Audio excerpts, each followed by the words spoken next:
Hey, I was noticing as some friends and coworkers were talking about using whiteboard.fi, which I'd kind of forgotten about because I just went bananas trying to do remote learning. It's a great website. You can actually create a room within it where then each student is using their device as a whiteboard and you can watch it all as a teacher.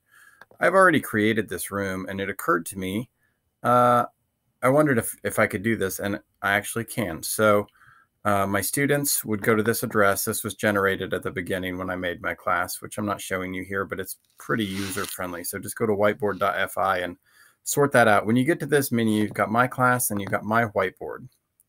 And there's this feature where I can push my whiteboard to my students.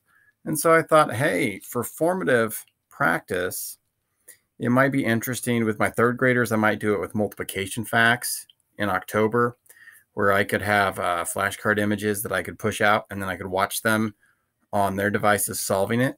But it might be interesting.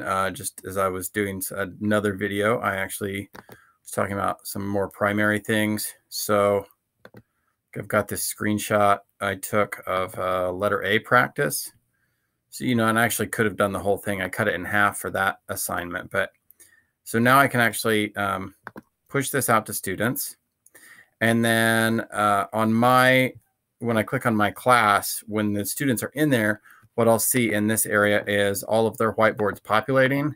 And when I push that image out, then they can actually write on it by doing this. And then I can come back in and I can say, no, Johnny, we actually want to draw on that. Drawing's not enabled because I'm in Screencastify. So yeah, I can't make that work while I'm screencasting. But it's a pretty nifty tool and a pretty nifty option. So it might be something to try out. Hopefully that helps. Give it a try. Let me know how it works. Like and subscribe.